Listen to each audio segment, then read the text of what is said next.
In this video, you're gonna get a summary of the book How to Stop Worrying and Start Living by Dale Carnegie. It is by far one of the most down-to-earth and practical books in the self-help genre. It shows you what worry is and most of all, how to eliminate it on specific subject in your life, but also the general worry, that worrisome feeling that might just go on for years. Let's see what the book is all about and then let me show you how to implement it in your life. Let's do it. We all worry. Whether it's about the past or the future, it seems to be stronger than us. Worry is focusing outside of the present by overthinking the past and harboring anxiety about the future. It sounds simple and complicated at the same time.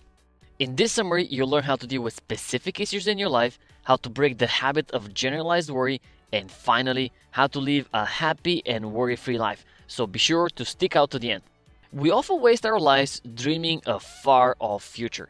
When you're a child, you talk about what you want to do when you're older, quote unquote. In your teenage years, you think about life when you're an adult. In college, you think, when I have a job, I'll do this. Once you're on a career path, you dream about what you do when you make a better salary or when you retire. The best way to break that cycle is start living in the present moment and shut off your mind entirely from the concerns of yesterday and tomorrow. When you take the weight of the past and the future off your shoulders, you allow yourself to carry one day worth of stress, which is not that bad. Let's dig a little deeper. Sometimes worry can come from a specific event such as a tight financial situation, an illness, or something as bad as losing your job. Imagine that your boss calls you to his office one day to tell you that your position has been terminated. You start worrying, of course. Where would I get a job? Can I find a job that I like? Wait, what if my landlord evicts me because I don't have enough to pay my rent? Here's how we deal with a specific worry about a specific situation such as this one. Step number 1 is get the facts. Start by gathering all the information you can about the specific case. You can use a whiteboard, a spreadsheet, a sticky note, whatever works in your case, but when you display the information, it makes it easier for you to visualize where exactly do you stand. Step number 2, analyze information. Read all the information and ask yourself this important question. What exactly am I worried about? You might understand that your biggest worry of all is that you won't be able to pay rent. So you come up with a list of possible solutions. Borrow money from family or friends to cover your bills. Go back to your parents' place. Get any job now just to cover the rent and look for something better later. After reviewing all the possible solutions, you decide that the best option is to get any job now so you don't have to worry about rent, and once you have a job, you can look for that better career opportunity. Now it's time for step number 3, act your decision. You search for jobs, you start applying straight away, and soon after, you get accepted. Now that you don't have to worry about paying the rent, you're able to focus on looking for a job that you actually like better. But what about that worry that comes from within and is not necessarily related to a specific event? The author calls this generalized worry. It is sort of a general state of stress and anxiety. Generalized worry is a habit that needs to be broken, and you can do this by using these following 6 methods. Method number 1, keep busy. Keeping your body and mind as busy as possible is an effective way to avoid worry, simply because it's impossible to actively think about 2 things at once. So try something like joining new activities like a sports team or enrolling in a new class. Or develop a hobby that requires some concentration, such as learning a new instrument or painting. When your mind is engaged into something, it's that much harder for you to concentrate on some generalized worry. Method number 2, reframe the small stuff. Many of life's large stresses are simply a buildup of small, tiny problems over a long period of time. For example, small irritation with your spouse can build into resentment or even divorce. The best way to avoid letting small problems affect you is to reframe your thoughts. And you can do this by asking yourself the question, am I going to let this tiny setback ruin my entire experience? Okay, your spouse didn't put the cup in the right cupboard. Is that something that important in the grand scheme of things? Is this something that's going to ruin your entire relationship? Chances are you're going to realize that this is something so insignificant that you should stop worrying about it, even if it happens every single day.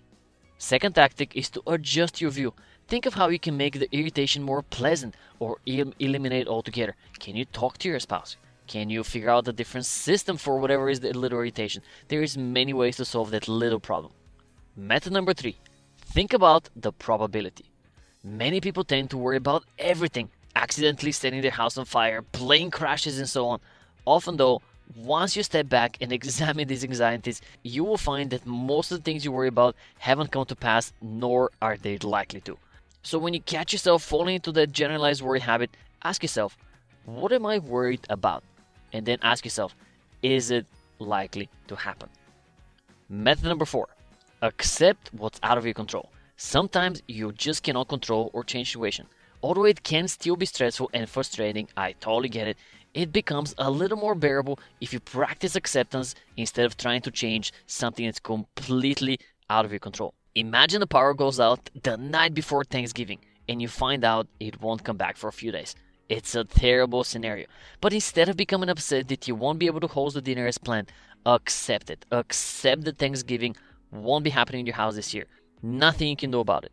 Bring the food over to someone else's house and enjoy a different Thanksgiving. Method number 5. Put a limit on anxiety. Allow the issue only the time and energy it deserves. You can determine the limit by asking yourself these 3 questions. How much do I really care about this issue? How much of my time and effort has already been wasted on this issue? How much of my time and effort am I willing to further spend on this issue? Method number 6. What's done is done. Many chronic worries tend to ruminate in the past. Things that you've said or not said, or mistakes you've made, or you didn't make them. Unfortunately, this is a completely useless exercise. No matter what you do, you cannot change the past. I know, shocking. Instead, focus your energy on learning from that experience and ensuring that you won't make the same mistakes again. Now that you know how to manage every worry you might have, it's time to level up and start living a happier life. The idea is, the happier your everyday mindset is, the harder it will be for worry to take over your emotions. Here are the 7 rules for maintaining a totally happy mindset. Rule number 1. Attitude is everything. Attitude is much stronger than we often give it credit for. Ultimately, you cannot always control your circumstances, but you can manage your own thoughts. Check out this example. 2 people arrive at the airport 5 minutes too late for their flight. Person A starts worrying. How will I make it home? Can I get a refund? What am I going to do until there's another flight? Person B starts working on solutions. Doesn't blame it on anyone else that they left late. Books the next available flight. Searches for activities to do in the meantime. By approaching a stressful situation with a positive and good attitude, Person B is ensured that she has booked another flight and that she will enjoy some time while she's waiting. Rule number 2. Don't try to get even. Holding grudges and keeping enemies has tempted everyone at some point in our lives, but keeping someone as an enemy doesn't harm them nearly as much as it harms you. It will clutter your mind and interrupt your happiness.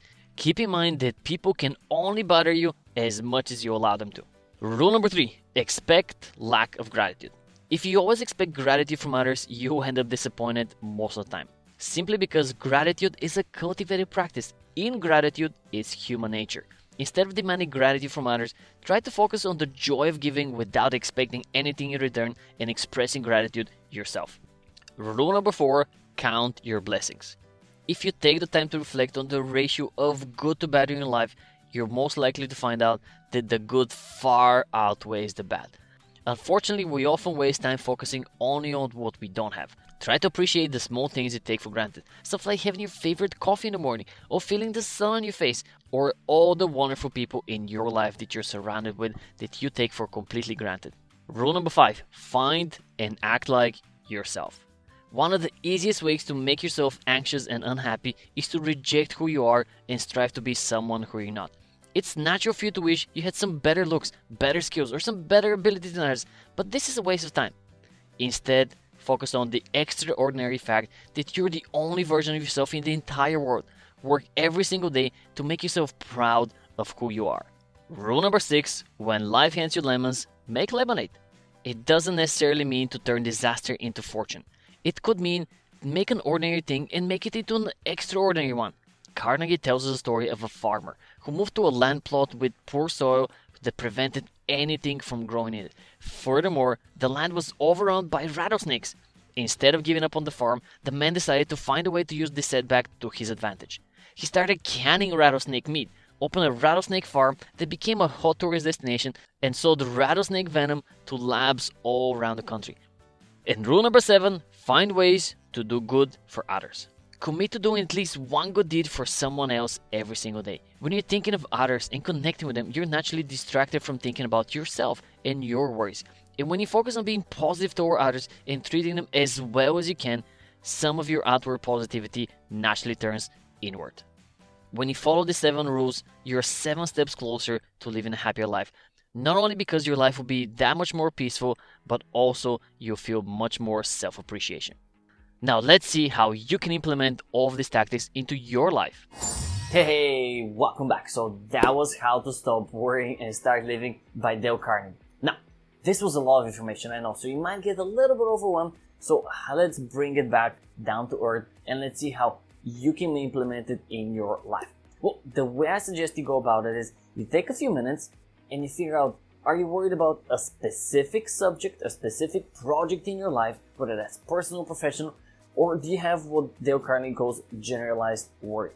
You know, do you have like maybe a dental procedure coming on that's just keeping you awake, or maybe some financial trouble, whatever it might be. Is it a specific thing or is it a generalized worry? Because as you saw from the summary, the approaches are slightly different. So solve your most immediate concern first.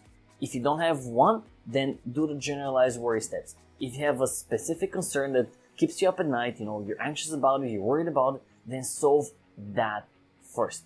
Always start with your biggest worry, quote unquote, and then move on from there. Because once you solve that one, life becomes that much easier and you can concentrate on becoming happier or living a more fulfilled life. But if you have like a specific thing that's keeping you up awake and you're trying to live a happier life, maybe there's a little bit of a disconnect.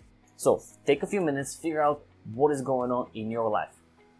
It's not that complicated. It will take you just a few minutes and then go according to plan. If you need to, rewatch the summary, you know, read the whole book and address that specific area of your life. And if you want more videos such as this one, reviewing some of the best books in self-help, in productivity, in personal finances, click on the subscribe button, join the family. There is a new video coming out each and every week. A new book is being reviewed.